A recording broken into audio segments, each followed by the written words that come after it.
কত সুন্দর করে লিখছেন, ওম বিভস্যমান নিরীনাম নমস্ততিকৃত মান নম সরধিতা গরিয়সী সর্বনম নব কল্যাণ শান্তি যুগে যুগে যুগে শান্তি বরহেরি জরা মৃত্যু আগমনী নমঃ অনল্লাহ ষষ্ঠম সর্বদা লা ইলাহা ইল্লাল্লাহর কিবা করুন মুহাম্মাদুন পরম পরম পাদম সত্যম মুহাম্মাদুন সুন্দরম।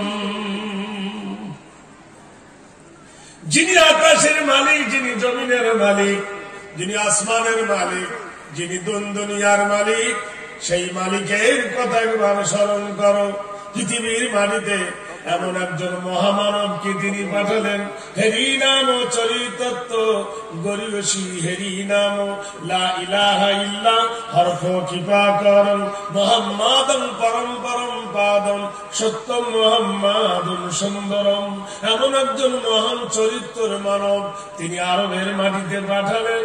সারা পৃথিবীর মানুষ তার কাছে ঋণী, তার চরিত্র ধার নিতে হবে, তার চরিত্র সন্ধান করতে হবে।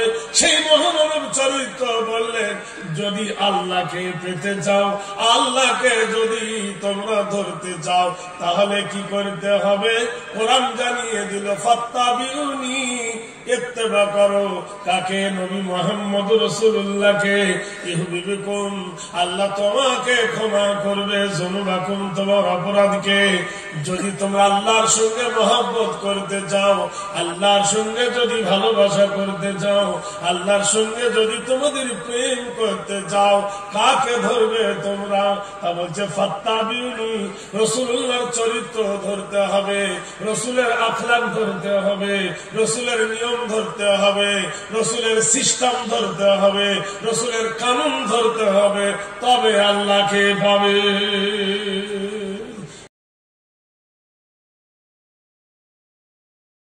জানেন, তাই শুরু হলো এনআরসি। ভোটার কার্ড দেখা, আধার কার্ড দেখা, রেশন কার্ড দেখা, প্যান কার্ড দেখা, তোর বাপের দলিল দেখা, তোর বাপ কোন দেশের সেটাও দেখা। হয়েছে কিনা বলুন? লোক পাগলা হয়ে ছুটেছে। ভারতবর্ষের মাটিতে এনআরসির খাতায় ধরা পড়ল কত? 46 লক্ষ। 46 লক্ষের নাম যাচাই করে টিকলো 22 লক্ষ। 22 লক্ষের পরে যাচাই করে টিকলো 11 লক্ষ। 11 লক্ষের মধ্যে মুসলমান 4 লক্ষ। বাঁধবে কি ওরা?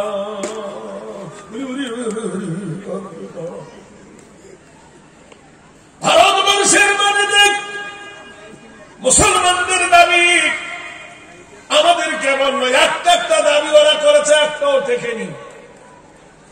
একজন বলল ভারত ছাড়ো, না হয় কোরআন ছাড়ো। মুসলমানরা বলল ভারতও ছাড়বো না, কোরআনও ছাড়বো না। ভারতও ছাড়িনি, কোরআনও ছাড়েনি, যার ছাড়ার সেই ছেড়ে গেছে। ইন্দিরা গান্ধী ছিল ভারতের প্রধানমন্ত্রী, ছিল না? ইন্দিরা গান্ধীকে পোড়ানো হলো কি দিয়ে? চন্দন কাঠ দিয়ে। চন্দন কাঠে পোড়াবার পরে ইন্দিরা গান্ধীর ছাইগুলো নিয়ে হেলিকপ্টার করে উড়িয়ে দিল। ছাই যদি পড়ে যায় পদ্মাতে, ভাসতে ভাসতে চলে যাবে বাংলাদেশে। তুমি বাংলাদেশি। উড়ে যদি যায় পাকিস্তানে, তুমি পাকিস্তানি। উড়ে যদি যায় শ্রীলঙ্কায়, তুমি শ্রীলঙ্কাবি। আমার কোন মুসলমান যখন মরে যায়, সইয়ে দিই তারে হিন্দুস্তানের মাটিতে। हिंदुस्तान माटी बुके निये शुए था कि सारे जहां से अच्छा ये हिंदुस्तान हमारा, हम बुलबुल है इसकी ये गुलसिता हमारा। ना रहे तकबीर। ओ मुसलमान खाता खुलले बुझते पारबे आसो नदी के गिये लाभ नाई, मोकाबेलाय गिये लाभ नाई, তর্ক গিয়ে কিছু নাই। আসো আমরা সংযত হয়ে আমরা সাম্প্রদায়িকতা ভাবে আলোচনা করি। আমরা সাম্প্রদায়িকতা নয়, আমরা সম্প্রীতি। আমরা সাম্প্রদায়িকতা না, আমরা কি সম্প্রীতি। কারণ জলঙ্গির বাজারে মিষ্টির দোকান আছে, এটা হিন্দু না মোল্লা? হিন্দুদের। মুসলমান যদি সাম্প্রদায়িকতা হতো, হিন্দুর দোকানের মিষ্টি যদি না খায় দোকান চলবে? কেমন আছো কাকা? সামান্য একটা রোজার মাসে জিজ্ঞেস করছি কাকা কেমন আছো, বলে বিক্রি নাই। মোল্লা রোজা করেছে, চাচা সোজা হয়ে গেছে। ভাইরা আমার, বন্ধুরা আমার, দোস্তরা আমার, মন্দিরও দেখছ, মসজিদও দেখছ, মন্দিরের কপালে লেখা আছে ওয়াং, মসজিদের কপালে লেখা আছে আল্লাহুম্মা ফতাহলি আবওয়াবা রাহমাতিক। আল্লাহর নবীর হাদিস, মান বানা লিল্লাহি মসজিদান ফাবানাল্লাহু লাহু বাইতান ফিল জান্নাহ। যারা আল্লাহর ঘর বানায়, আল্লাহর ঘর যারা রক্ষা করে, আল্লাহর ঘর যারা সেবিকা করে, বানাল্লাহু লাহু বাইতান ফিল জান্নাহ, আল্লাহ তার জন্য একটা জান্নাতে ঘর দান করবে। এই জন্য মসজিদে কেউ বিড়ি খায় না, মসজিদে এই জন্য কেউ তাস খেলে না, মসজিদে এই জন্য কেউ জুয়া খেলে না, মসজিদে এই জন্য কেউ লটারি কাটে না, মসজিদে কেউ বিনা উজুতে ঢোকে না, মসজিদে উঠে নানা রকমের ফালসো কথা কেউ বলে না। কিন্তু মসজিদের পাশে মন্দির বানায়ছ, তার উল্টো দেখবেন মন্দিরে যারা বসে থাকে হাঁটুর নিচে কাপড় নাই থাকে। হ্যাঁ, ব্রাহ্মণের তার বড় বধু দেখা যায়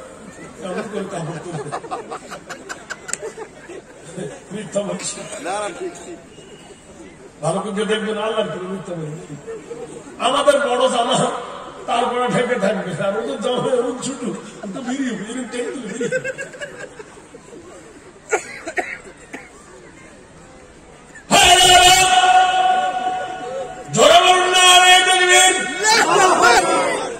আচ্ছা, তোদের ভোল্টেজ ওঠে না কেন?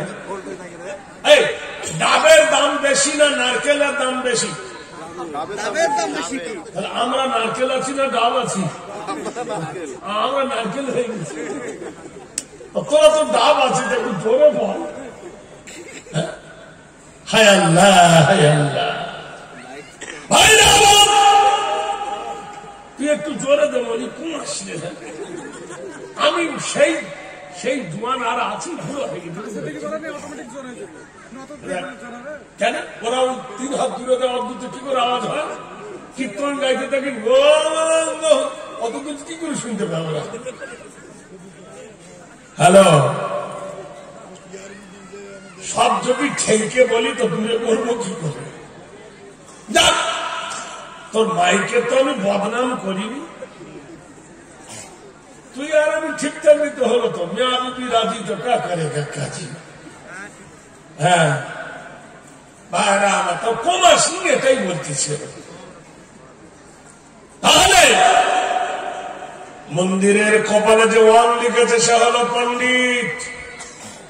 কত সুন্দর পণ্ডিত ছিল। ওম বিভস্যমান নিরীনাম নমস্ততিকৃত মান নম সরধিতা গরিয়সী সর্বনম নবকল্যাণ শান্তি যুগে যুগে যুগে শান্তি বহেরি জরা মৃত্যু আগরণী নম অনল্লাহ ষষ্ঠম সর্বদা লা ইলাহা ইল্লাল্লাহর কিবা করম মুহাম্মাদুম পরম পরম পাদম সত্যম মুহাম্মাদুম সুন্দরম। যিনি আকাশের মালিক, যিনি জমিনের মালিক, যিনি আসমানের মালিক, যিনি দুনিয়ার মালিক, সেই মালিকের কথা একবার স্মরণ করো। পৃথিবীর মাটিতে এমন একজন মহামানবকে তিনি পাঠালেন, হেরি নাম চরিতত্ব গরিয়সী, হেরি নাম লা ইলাহা ইল্লা হরফ কৃপাকরম মুহাম্মাদুম পরম পরম পাদম সত্যম মুহাম্মাদুম সুন্দরম। এমন একজন মহান চরিত্রের মানব তিনি আরবের মাটিতে পাঠালেন। সারা পৃথিবীর মানুষ তার কাছে ঋণী, তার চরিত্র ধার নিতে হবে। হবে, তার চরিত্র সন্ধান করতে হবে। সেই মহামানব চরিত্র বললেন, যদি আল্লাহকে পেতে চাও, আল্লাহকে যদি তোমরা ধরতে চাও, তাহলে কি করতে হবে? কোরআন জানিয়ে দিল, ফাত্তাবিউনি, ইত্তেবা করো। কাকে? নবী মুহাম্মদ রাসূলুল্লাহকে। ইহবিবকুম, আল্লাহ তোমাকে ক্ষমা করবে, যুনুবাকুম, তোমার অপরাধকে। যদি তোমরা আল্লাহর সঙ্গে মহব্বত করতে চাও, আল্লাহর সঙ্গে যদি ভালোবাসা করতে চাও, আল্লাহর সঙ্গে যদি তোমাদের প্রেম করতে চাও, কাকে ধরবে তোমরা? তা বলছে ফাত্তাবিউনি, রাসূলুল্লাহর চরিত্র ধরতে হবে, রাসূলের আখলাক ধরতে হবে, রাসূলের নিয়ম ধরতে হবে, রাসূলের সিস্টেম ধরতে হবে, রাসূলের কানুন ধরতে হবে, তবে আল্লাহকে পাবে। বন্ধুগণ, দোস্তরে, এজন্য কোরআনে কারিমায় আল্লাহ বলে দিলেন, ফামান তাবিআ হুদায়া ফালা খাউফুন আলাইহিম ওয়ালা হুম ইয়াহজানুন। যদি কোরআনের তাবে হয়ে যাও, যদি কোরআনের ইত্তেবা করো, যদি কোরআন অনুসরণ করো, তাহলে কোনো ভয় নাই, কোনো ডর নাই। ইখরুজু মিনাজ যুলমাতি ইলান নূর, অন্ধকার থেকে মানুষকে টেনে এনে কোরআন বলে আমি আলোর পথ দেখাতে এসেছি। এ কোরআন যারা ধরবে, এ কোরআন যারা ছাড়বে, কোরআন যারা ধরেছে তারা মহান ব্যক্তি হয়ে গেছে।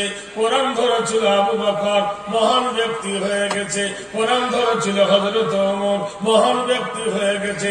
আবু জাহেল কোরআন ধরেনি, আবু লাহাব কোরআন ধরেনি, উমাইয়া কোরআন ধরে নাই, তাই বরবাদ তারা হয়ে গেছে। কোরআন জানিয়ে দিয়েছে, ইখরুজু মিনাজ যুলুমাতি ইলান নূর, অন্ধকার কুয়াশা থেকে মানুষকে টেনে এনে আলোর পথ দেখাবার জন্য আমি কোরআন এসেছি। এজন্য বন্ধুরে, এজন্য দোস্তরে, একটু মহাব্বত দিয়ে শুনুন, আল্লাহ পাক রব্বুল আলামিন সারা পৃথিবীর মানবের জন্য কোরআন এমন একটা রহমত দান করেছেন, কোরআন এমন একটা মিউজিক দান করেছেন। আল্লাহ বলছে, কদ জাআকুম মিনাল্লাহি নূরুন ওয়া কিতাবুম মুবিন।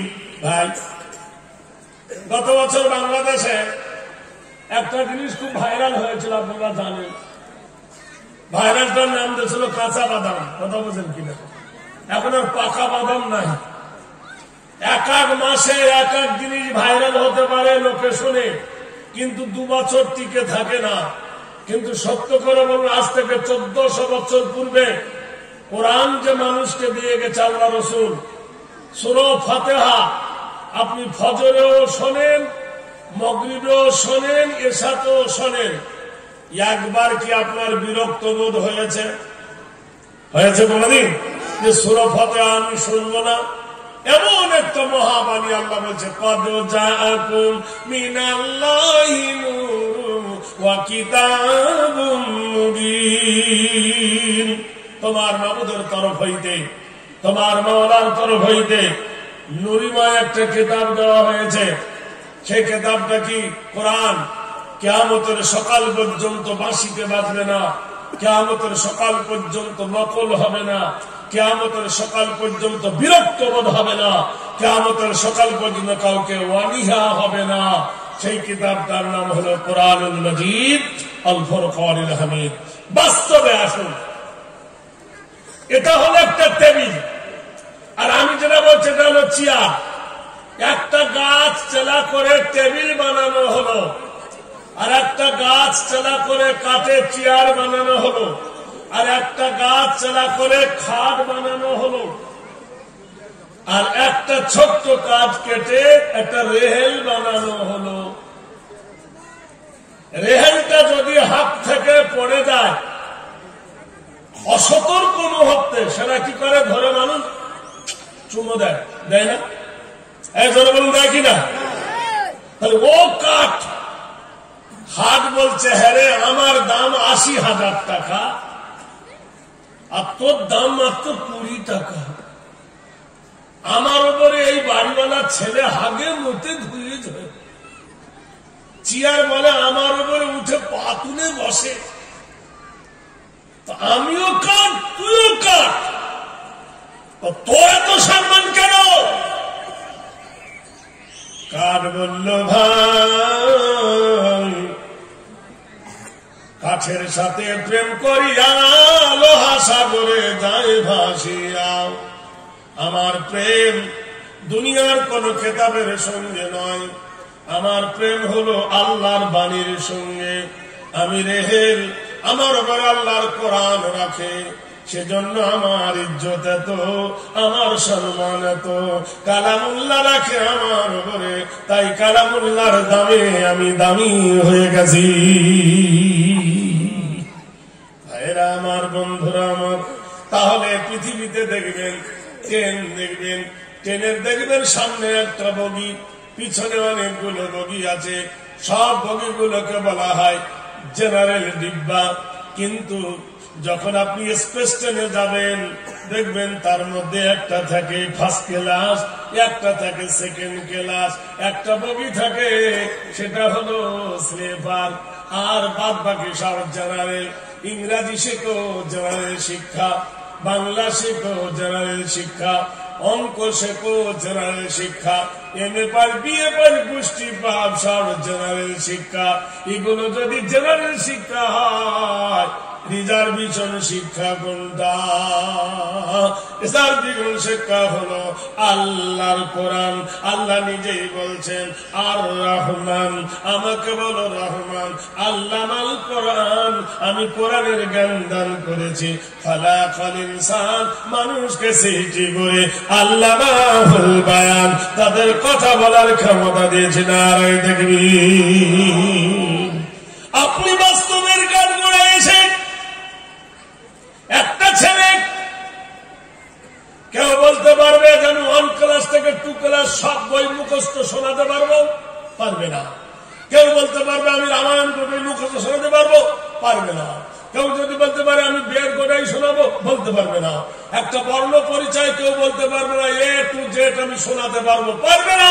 কিন্তু এমন একটা কিতাব 6666টা আয়াত, 114টা সূরা, 30 পারায় খণ্ডিত, এ থেকে জেড পর্যন্ত মুখস্থ শোনাতে পারে। পারে কিনা বলুন? হ্যাঁ ভাই, পারে কিনা? তার নাম কি? হাফিজ। তার নাম এই হাফিজ উপাধিটা কোন কলেজ ইউনিভার্সিটিতে দেওয়া হয় নাই, দেওয়া হয় নাই। আল্লাহর 99টা নাম, একটা নাম হলো ইয়া হাফিজ।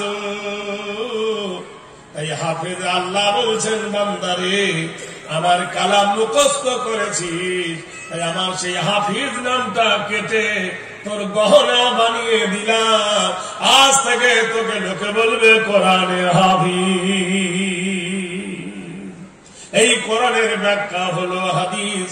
এই হাদিস যারা কন্ট্রোল করবে, ডিগ্রি কমপ্লিট করবে, আল্লাহ বলছে একটা নাম আমি তোকে দিয়ে দিলাম, আনতা মাওলানা ফানসুরনা আলাল কওমিল কাফিরিন। আমি একটা নাম হলো আমার মাওলানা, এই মাওলানা উপাধিটা আমি তোমাকে দিয়ে দিলাম। এটা আল্লাহর দেওয়া উপাধি। কোরআনে কারিমে আল্লাহ বললেন, ইন্নামা ইয়াখশাল্লাহ মিন ইবাদিহিল উলামা। এক সম্প্রদায়ের মানুষ আল্লাহ ছাড়া কাউকে ভয় করে না।